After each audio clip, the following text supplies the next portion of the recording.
Hello నేను CS రావు. తులం బంగారం 5,000కే కాదు ఇంకొక మాట అంటే ఇంకా తక్కువగా వచ్చే అవకాశం ఉంది. శ్రీకృష్ణ దేవరాయలు కాలంలో వజ్రాలను అమ్మేవాళ్ళు, రతనాలని అమ్మేవాళ్ళు రోడ్ల మీద పోసి అని చెప్పి మనం విన్నాం, సినిమాల్లో చూసాం. ఆంధ్రప్రదేశ్లో బంగారాన్ని కూడా రోడ్ల పక్కన పోసి అమ్మేటువంటి పరిస్థితి రాబోతుందా అని అంటే, ఇప్పుడు బయటపడినటువంటి గనులు ఏవైతే ఉన్నాయో ఆ గనుల నుంచి బంగారపు నిక్షేపాలను గనక తీస్తే ఖచ్చితంగా తులం బంగారం 5,000 కాదు, ఇంకా తక్కువ వచ్చేటువంటి అవకాశం ఉంది. తాజాగా ఆర్కియాలజికల్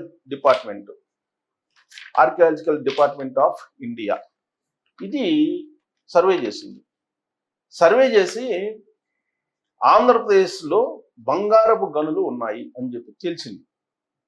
ఈ మధ్యకాలంలో కేంద్ర ప్రభుత్వం దేశవ్యాప్తంగా ఉన్నటువంటి ఖనిజ సంపద మీద దృష్టి పెట్టింది.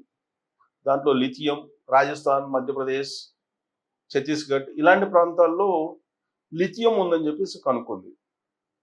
అలాగే బంగారం ఎక్కడ ఎక్కువ ఉంది అని చెప్పి సర్వే చేసినప్పుడు ఆంధ్రప్రదేశ్లో చిత్తూరు జిల్లాలో, కర్నూలు జిల్లాలో, అనంతపురం జిల్లాలో ఉంది అని చెప్పేసి అంచనా వేస్తుంది. 18 లక్షల టన్నుల బంగారం అక్కడ గనుల్లో ఉంది అని చెప్పి వాళ్ళు అంచనా వేశారు.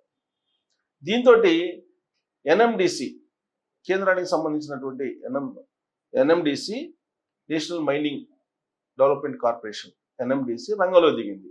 ఆంధ్రప్రదేశ్ ప్రభుత్వం టైఅప్ అయ్యి 500 కోట్ల రూపాయలు ఖర్చు పెట్టి నిక్షేపాలను తీయాలని చెప్పేసి సిద్ధమైంది. ఆ మేరకు ఆంధ్రప్రదేశ్ ప్రభుత్వానికి ఎన్ఎండిసికి మధ్య ఒక ఒప్పందం కుదిరింది. ఇక గనులు తవ్వేటువంటి కార్యక్రమానికి శ్రీకారం చుట్టబోతున్నారు. దీనికంటే ముందు కర్నూలు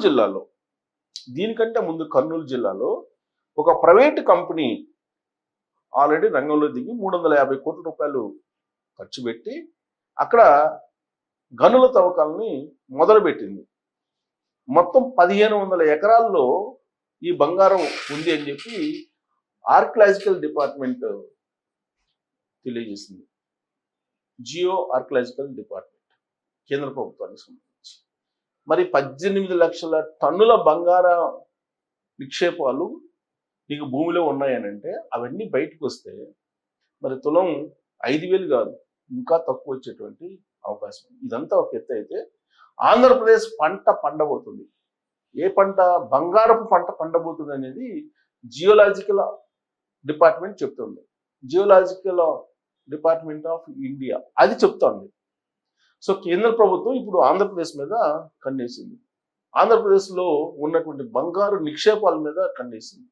లిథియం ఒకవైపు ఛత్తీస్గఢ్, రాజస్థాన్ వీటన్నిటిలో జరుగుతుంది. రకరకాల మినరల్స్ మీద కన్నేసి భారత సంపదను పెంచుకోవాలనేటువంటి ప్రయత్నం చేస్తుంది. అయితే ఆంధ్రప్రదేశ్లో ఉన్నటువంటి బంగారపు గనులు వంటివి భారతదేశంలో ఇంకా ఏ రాష్ట్రంలో లేదని చెప్పి జియోలాజికల్ డిపార్ట్మెంట్ చెప్పింది. ఆర్కియాలజీ డిపార్ట్మెంట్, జియోలాజికల్ డిపార్ట్మెంట్ ఇవన్నీ కూడా నిరంతరం సర్వే చేస్తుంటాయి. సో సర్వే చేస్తున్నటువంటి క్రమంలో ఇవి బయటపడ్డాయి. మరొకటి ఏంటో తెలుసా? శ్రీకృష్ణదేవరాయలు పరిపాలించేటప్పుడు హంపి, తర్వాత పెనుగొండ, అనంతపురం జిల్లా పెనుగొండ, అక్కడ కొన్ని సొరంగాలు ఉన్నాయి. ఆ సొరంగాల్లో నేలమాళిగల్లో కొన్ని టన్నుల బంగారం ఉందని చెప్పేసి చెప్తూ ఉంటారు చరిత్రకారులు. జియోలాజికల్ డిపార్ట్మెంట్ కానీ చరిత్రకారులు చెప్తూ ఉంటారు. పెనుగొండలో అయితే ఒక సొరంగమే ఉంది. ఆ సొరంగం లోపలికి కనుక వెళితే శ్రీకృష్ణదేవరాయలు అప్పట్లో కొన్ని టన్నుల కొద్ది బంగారము, రత్నాలు దాచి ఉంచారు అనేటువంటిది చాలా కాలంగా చర్చ నడుస్తూ ఉంది. ఇప్పుడు దాని దగ్గరికి వెళితే పద్మనాభస్వామి నేలమాళిగల్లో ఎంతైతే సంపద ఉందో అంతకంటే ఎక్కువ ఉండే అవకాశం ఉందని కూడా చరిత్రకారులు కొంతమంది చెప్తూ ఉన్నారు, భావిస్తూ ఉన్నారు. అది ఎలా ఉన్నా కానీ ఇప్పటివరకు అయితే ఆ సొరంగంలోకి ఎవరు వెళ్ళడానికి ధైర్యం కూడా చేయలేదు. పెనుగొండలో ఉండేటువంటి సొరంగం శ్రీకృష్ణదేవరాయలు ఏదైతే దాచాడు అనుకుంటున్నారో ఆ సొరంగంలోకి ఎవరు వెళ్ళేటువంటి సాహసం కూడా చేయలేదు. దాన్ని పక్కన పెడితే జియోలాజికల్ డిపార్ట్మెంట్ ఆఫ్ ఇండియా బయటపెట్టినటువంటి దాని ప్రకారం బంగారపు గనులు ఎక్కడా లేవు. ఆంధ్రప్రదేశ్లో చిత్తూరు జిల్లాలో కుప్పం నియోజకవర్గంలో ఉన్నాయి. అది కూడా చంద్రబాబు నాయుడు గారి నియోజకవర్గంలో ఉన్నాయి. చంద్రబాబు నాయుడు నియోజకవర్గంలో ఉండేటువంటి మండలం కుప్పం నియోజకవర్గంలో గుడుపల్లి మండలం. ఈ గుడుపల్లి మండలం ప్రాంతంలో 7 గ్రామాల్లో విస్తరించి ఉన్నాయి బంగారపు నిక్షేపాలు. ఈ 7 గ్రామాల్లో ఉన్నటువంటి నిక్షేపాలని మైనింగ్ లీజు ఇచ్చేసింది. మైనింగ్ లీజు ఇవ్వాలని టెంటేటివ్గా ఎన్ఎండిసికి ఆంధ్రప్రదేశ్ ప్రభుత్వానికి మధ్య ఒక అంగీకారం కుదిరింది. 3 ఏళ్ళు మైనింగ్ లీజుకి ఇచ్చేసింది. 500 కోట్ల రూపాయలు పెట్టి తవ్వాలని చెప్పి ఎన్ఎండిసి ఇప్పుడు రెడీ అయింది. ఈ బంగారపు గని ఒక్క బ్లాక్లోనే 18 లక్షల టన్నుల మేర ఉంటుందని చెప్పి అంచనా వేస్తున్నారు. ఒక్క బ్లాక్లోనే. ఇది ఎక్కడ? చిగురుగుట్ట బిసనత్తం అనేటువంటి ప్రాంతంలో బంగారు గని. ఇక్కడ ఒక్క బ్లాక్లోనే 18 లక్షల టన్నులు ఉందనంటే రాబోయేటువంటి రోజుల్లో నిజంగానే ఏపీ బంగారమయం అయిపోయినట్టే కదా. ఇక కర్నూలు జిల్లాలో జొన్నగిరి ఈ ప్రాంతంలో తవ్వకాలు జరిపితే కనుక ఏడాదికి 750 కిలోల బంగారం వస్తుందని చెప్పి అంచనా వేస్తున్నారు. జొన్నగిరి అదొక్క ప్రాంతంలోనే. ఇక తుగ్గిలి మండలం పగిడిరాయి జొన్నగిరి పరిధిలో 1500 ఎకరాల విస్తీర్ణంలో ఈ నిక్షేపాలు ఉన్నాయి.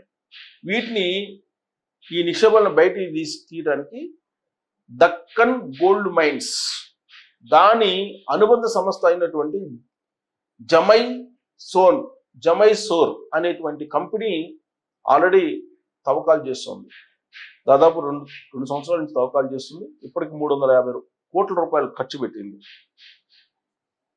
తొలి ప్రైవేటు సంస్థ ఈ బంగారపు గనులు తవ్వుతుందని చెప్పేసి అనుకోవచ్చు. ఈ కర్నూలు జిల్లాలో తవ్వుతున్నటువంటి కంపెనీని 350 కోట్లు ఖర్చు పెట్టారు. సో టన్నుకి కుప్పంలో లభించేటువంటి నిక్షేపాల నుంచి టన్నుకి 5.15 గ్రాముల బంగారం వస్తుందని చెప్పి ఎన్ఎండిసి అంచనా వేస్తుంది. మొత్తం 18 లక్షల టన్నుల బంగారపు నిక్షేపాలు ఉంటే దాని నుంచి ఎక్స్కవేషన్ తవ్వకాలలో తీసినటువంటి దాన్ని ఎక్స్ట్రాక్ట్ చేస్తే 24 క్యారెట్ల బంగారం ఒక టన్నుకి వచ్చేసి 5.15 గ్రాములు వస్తుందని చెప్పి అంచనా వేస్తున్నారు. సో కాబట్టి ఇదంతా సాకారం అయితే ఇది ఎంతో దూరంలో లేదు. కేవలం 4-5 సంవత్సరాల్లోనే మనం చూడబోతున్నాం.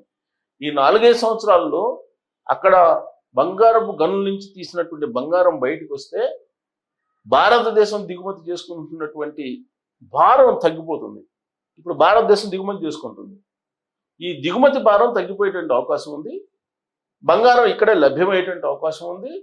కాబట్టి ఆటోమేటిక్గా రేట్లు తగ్గి బంగారం అందరికీ సామాన్యులకు కూడా అందుబాటులో వచ్చేటువంటి అవకాశం ఉంది. నేను ఉరామారిగా చెప్తున్నా, ఒక అంచనా ప్రకారం చెప్తున్నా, తులం 5,000 అని. అంతకన్నా తక్కువ వచ్చిన ఆశ్చర్యపోవట్లేదు. 18 లక్షల టన్నుల బంగారం నిక్షేపాలు బయటికి తీసి దాన్ని శుద్ధి చేసి మార్కెట్లో పెడితే అంతకన్నా తక్కువ వచ్చేటువంటి అవకాశం లేకపోలేదు. కాబట్టి ఇప్పుడు మీరు ఇదంతా విన్న తర్వాత నేను చెప్పింది తులం 5,000కి రాబోయేటువంటి రోజుల్లో బంగారాన్ని ఆంధ్రప్రదేశ్ ప్రజలు, తెలుగు ప్రజలు, తెలంగాణ ప్రజలు అందరూ కూడా లేదా భారతదేశ ప్రజలు కొనుగోలు చేయడానికి అవకాశం ఉంటుందా లేదా? ఇది కేవలం వినడానికే బాగుంటుందా, ఆచరణలో సాధ్యం కాదా? మీరేమనుకుంటున్నారు అనే దాని మీద ట్రోల్ చేయొచ్చు. Thank you very much.